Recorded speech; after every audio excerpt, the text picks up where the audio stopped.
Hello and welcome to this wilderness photographic video on how to make star trail images really easily with a piece of software called StarStax.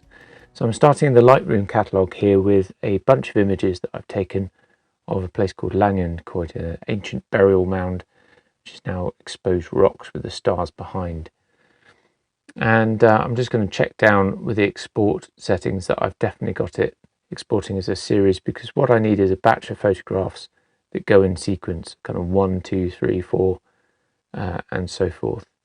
So I've already exported these, so I'm just going to go over the top, and we'll end up with a file with all the images that I need in a nice sequence.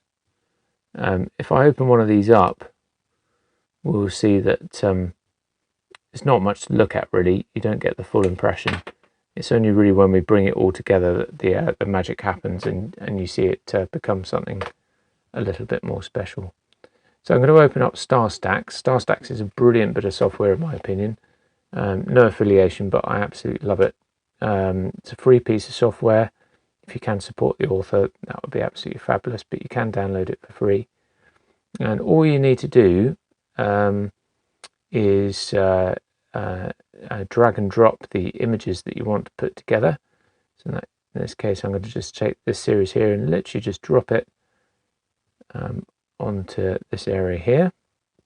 There's quite a few ways that you can put it together, but we're going to keep it simple today. And we're going to blend it. So just make sure that this tab's done, and we're going to do it by lighten, which essentially means that all the bright bits are going to be blended together like stars. When you are happy that you've got those boxes ticked, you need to go up to this little icon here, which is like a stack of pucks on top of each other, and that will stack the image. And this is the really cool bit, because you can see as it goes on. I'm going to speed up the video here, but you can see as it processes it that you can see that star trail starting to emerge. Looks pretty cool. It will also bring more light into the image because it has brought out all the light bits, so the bits of light pollution lighting up the court itself gives quite an interesting foreground lighting effect as well. I can then just save this file off. I'm going to put it in, just for simplicity, I'm going to put it into the same folder that that my original images were, and that is StarStax having done its job. If I just find my way back to that image that we just exported and open it up, we've got that lovely trailing effect, but again it is perhaps doesn't quite have the pizzazz that we would want, but the trailing is happening really nicely. So I'm going to whack this back into Lightroom now, so that we can have a bit of a play with it. So just dragging and dropping there. Hopefully this won't take too long because I've just got the one image. It will be a chunkier image because obviously it's composed of all those other images. I didn't take that many images this time, but you could be looking at hundreds all put together to get a full trail. I'm just going to bring that into Lightroom, and we will come back to Lightroom, but I'm just going to throw it straight into Luminar 4. We're just going to do a round trip with that. Oh no, that's develop tab. I just need to go back to the library, right click, and then edit in Luminar. Go with the adjustments, even though I haven't adjusted anything yet. And then you can just have a bit of a play about with it. You can use some of the presets that are already here if you want to. Get some different effects. Might be the sort of thing that you want to look at. You can always, if it's a little bit too much, a lot of these are sort of super saturated and things like that, you can always back off. But you can see how a lot of these are bringing it out. I'm thinking that are actually sort of start from scratch, so to speak. Not quite from scratch because it's already a bit processed, but I'm going to go into the light tab to start with. Just open that up, and I'm just going to push the exposure up ever so slightly. You've got the histogram up at the top there. I just want to bring a little bit more out. Smart contrast is really clever in Luminar. I'm not 100% sure exactly how it works, but it does a great job. is night, so I'm going to bring the temperature down a little bit so we get a little bit more blue in the sky. That kind of cooked itself a little bit as it was all going together. And stars are highlights, so if we put those up, we'll get a slightly clearer star trail, which is always quite nice. And then the real magic of Luminar, I think, happens with these artificial intelligence features. So I really like the AI accent. That seems to be somewhere between sort of texture and contrast, and I really don't understand exactly what it does, other than it makes the image look really, really good. And it just seems to bring out a lot more detail and punchiness, but not getting that really sort of horrible over-sharpening effect that you can sometimes get. I'm going to give it a little bit more structure. You've got that contrast between the rocks and the stars. And it's just a case of having a little bit of a play about with it, really.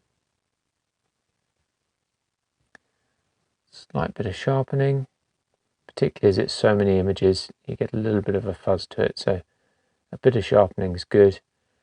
Too much sharpening, and I sometimes slide the slider right the way over it and then kind of work the way back, but we don't want a huge amount there.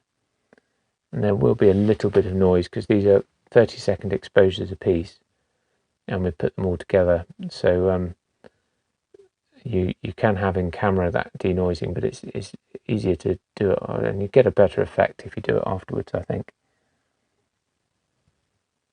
Take some of the haze out. Get a nice deep sky. Even though it was a very dark night, there's an amazing amount of light pollution actually, so there's no, I haven't introduced any light into this foreground, that's just the residual light. But sitting there in the dark, you couldn't really see it, so it does show how much is around and about, even out in the middle of the moors. Just going to cool it down slightly again.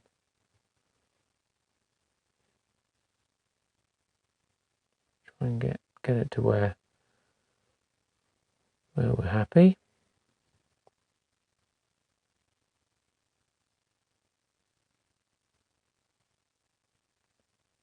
Find a bit of cloud to do a bit of white balance too.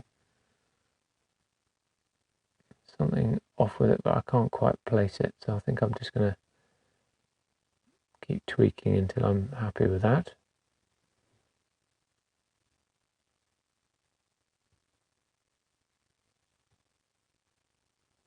We can then click that we're done, and it will process it and it will come back up in Lightroom. I'm just going to do a few things in Lightroom that you can do in Luminar as well, but I'm just a bit more au fait and or a bit more used to doing it in Lightroom, I suppose. I'm going to put a mask. I've got some filters preset here, so this is a really good dark sky one that will just darken up the blues and bring out the star trails, which is quite nice. I'm just going to check that all my sort of adjustments are done for the for the actual thing itself. You can see that there's quite a bit of chroma on the side of those rocks that I'd want to sort out, so I'm just taking it into Photoshop to get rid of that. That's another video really, so I've skipped through that quite quickly. Love the texture feature in Lightroom. I use that a lot. Can overuse it. And then finally, I'm just going to put a square crop on it, partly because it's for Instagram, and also I quite like that symmetry of having the middle of the rocks and the top of the star trail above. Thank you for watching.